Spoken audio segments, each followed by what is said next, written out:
Hello Gecko and Isopod fans, this is Wally with Supreme Gecko. You have a serious problem. We have a serious problem. We have a group of geckos, Pachydactylus, that are leaving this hobby. They're so unique in color and behavior, and we're going to lose them.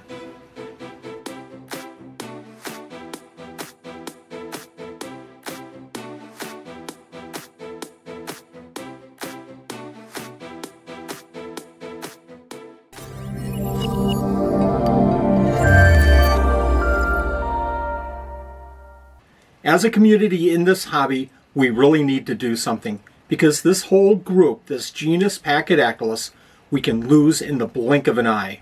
Did you know in the genus Pachydactylus there's 60 different species and every single one of them looks a little bit different? If I could jump into my Wayback Machine and go back about 15 years, even 10 years, there's probably about 3 times as many Pachydactylus species as there are right now. And I'm not exaggerating. Right now in the hobby, I can count the number of Pachydactylus species being kept by other keepers on 2 hands, maybe 1 hand. Currently, I'm working with 5 different Pachydactylus: rugosus, Oreophilus, fasciatus, tigrensis, and mclachlani. But this hurts me so much to say. I've lost a number of Pachydactylus that I just no longer keep. I've had capensis, scutatus, rangi, bicolor, and sodalonsis in the past. Some passed due to old age, and some found new homes with other keepers. Oh my, I really wish I had all of those animals back and could continue to work with them and give them to other breeders. What can we do in this hobby to keep these remaining Pachydactylus still in the hobby? I think the best thing that we can do is just stay focused. Stay focused on the fact that these animals are rare in the hobby and that potentially, without care, without attention, without focus, we could lose these Pachydactylus that quick. And another focus should be on their care and breeding. So with that being said, let's talk about the care of Pachydactylus because they're all pretty much kept the same, and how to breed them, and how to raise their babies. And the focus animal today that we're going to be talking about is Pachydactylus mclachlani. First, let's talk about where they're located. If I go over to the reptile database, we can find that they're actually in Namibia in Africa.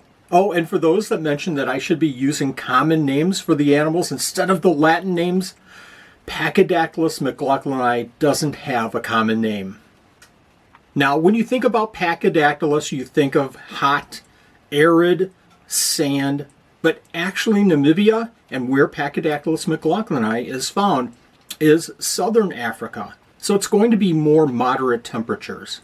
Our enclosures are kept with an ambient temperature of between 74, 76, somewhere around there, but we do have a hot spot of about 25% of their enclosure, and we keep that around 84 degrees. UV lighting is beneficial to Pachydactylus. Now we have them set up 2 different ways, one with an LED high intensity light, and the other is with an Arcadia UV fluorescent bulb. The substrate is without calcium, it's a fine sand, and it works perfect, dust free. There's going to be a link in the description of this video. Decorations are really very, very simple. We use a lot of egg cartons with slate or tile, floor tiling, in between there. It's as simple as that. Or you can use flower pots, broken flower pots, and distribute them all over the enclosure. You could even use plastic flower pots with little notches cut into them. With a group of 1 male and 1 female, 2, 3, 4 females, a 10-gallon aquarium is just perfect for these animals. We'll go ahead and add a water dish in the enclosure, and we also provide food in a food dish. We love the mealworm dishes, and in those mealworm dishes we'll provide a little bit of calcium and a multivitamin mixed around as a supplement. Okay, Wally, more detail. I can do that. With a mature male and female, maturity is reached at about 1 year of age. In general, females will start laying eggs. They'll usually lay in the sand, but for us, sometimes they'll lay in those egg carton slots. Check this video out right here to see how we get those eggs out of those egg cartons. One last thing on breeding, and this is a huge tip. We like to provide about 1/2 inch of sand throughout their enclosure, but under the egg cartons in a spot about the size of a small saucer, We provide sand of a depth of about 2 inches. Once the females lay their eggs, we can go through that small spot in the enclosure and we can sift out and find those eggs. But be careful, don't squeeze those eggs too firmly. Now that you've found those eggs, now what? We place the eggs in a regular bottle cap, but we put Supreme Hatch material, that's a high-fired clay material, in the bottom of that bottle cap. That's simply so those eggs don't roll around too much. Then we add the bottle cap to a hatching box. Again, a link is going to be in the description. And in that hatching box, we also have Supreme Hatch material. We moisten that Supreme Hatch material just so it's slightly damp. The hatching box is then put into our incubator and kept at around 81 degrees. And in 60 days or so, we're going to see little baby Pachydactylus. Once you have babies, you're going to find they are really, really small.